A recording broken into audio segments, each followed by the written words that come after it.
Hello दोस्तों, आप सभी का स्वागत है ऑब्जेक्टिव जीके क्विज क्लासेस में। दोस्तों, आज हम पढ़ने वाले हैं वेग व गति से बनने वाले 30 महत्वपूर्ण प्रश्नों को।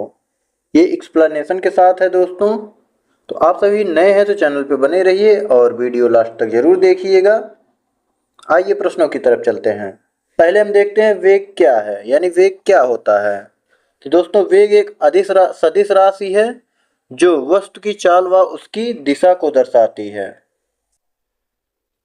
अगला प्रश्न है, यसाई पद्धति में वेग की इकाई या मात्रक क्या होता है। तो दोस्तों, वह मीटर पर सेकंड होता है।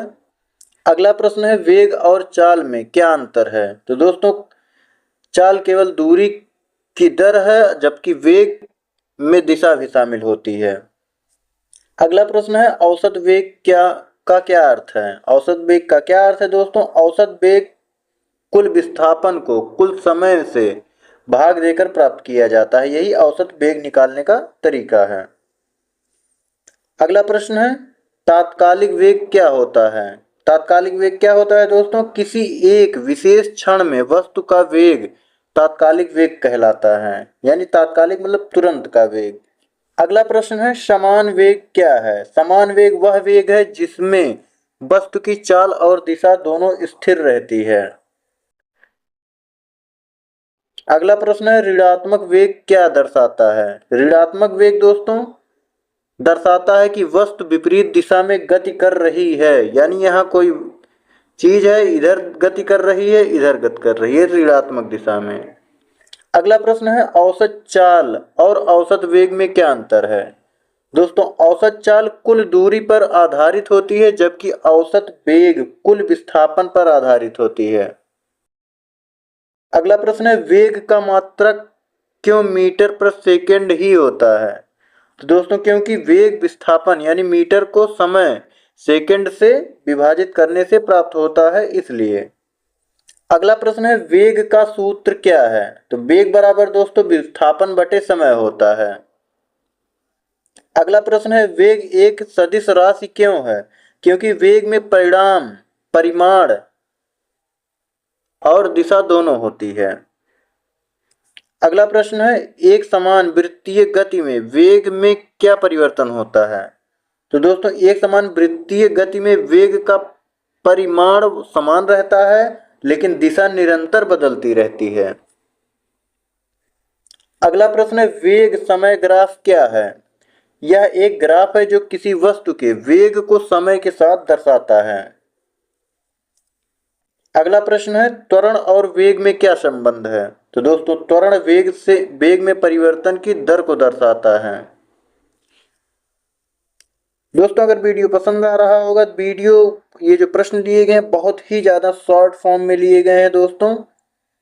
जल्द ही इसका विस्तृत रूप और फिगर के साथ भी आप लोगों के समक्ष लाया जाएगा। तो आप सभी नए हैं तो चैनल पे बने रहिए। अगला प्रश्न है, सापेक्ष वेग क्या होता है। दोस्तों, एक वस्तु एक दूसरे वस्तु के सापेक्ष वेग कहलाता है।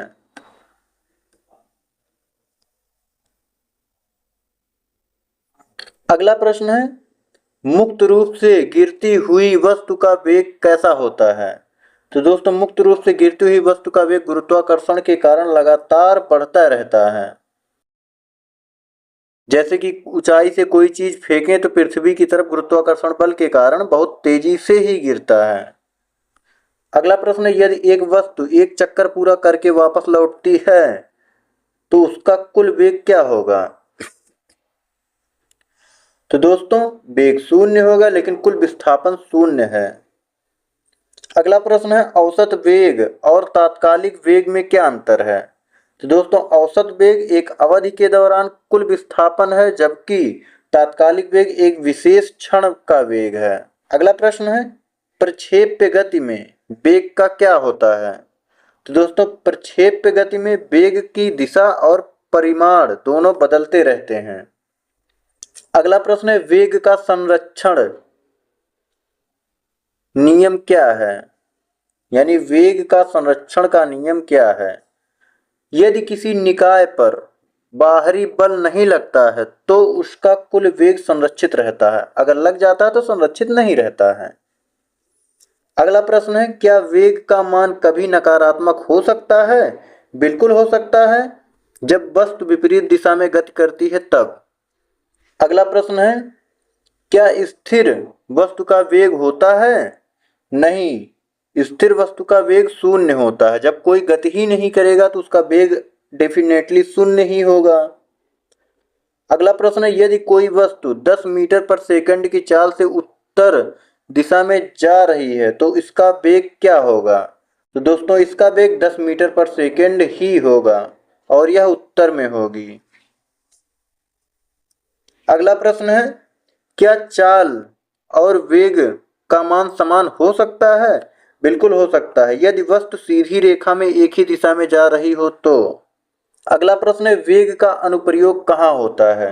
तो दोस्तों वेग का अनुप्रयोग यांत्रिकी, खगोल विज्ञान, परिवहन और खेल विज्ञान में होता है।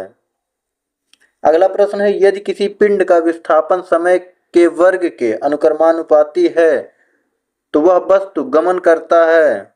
किधर गमन करेगा दोस्तों? कैसे गमन करेगा? एक समान त्वरण से। दोस्तों एक समान त्वरण से गमन करेगा। किसी वस्तु द्वारा चली गई दूरी तथा विस्थापन के परिणाम समान होते हैं। कब होते हैं दोस्तों? यदि कोई वस्तु सीधी सड़क पर गति कर रही हो, क्या कर रही हो? गति कर रही हो तब। अगला प्रश्न, किसी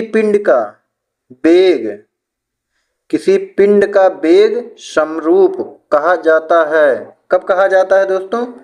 जब वेग का मान और दिशा दोनों नियत हो। अगला प्रश्न, एक निश्चित दिशा में बढ़ रही वस्तु की गति को वैज्ञानिक शब्दावली में किस पद के रूप में जाना जाता है? किसके पद में जाना जाता है दोस्तों? वेग के। अगला प्रश्न है, धनात्मक त्वरण का अर्थ है।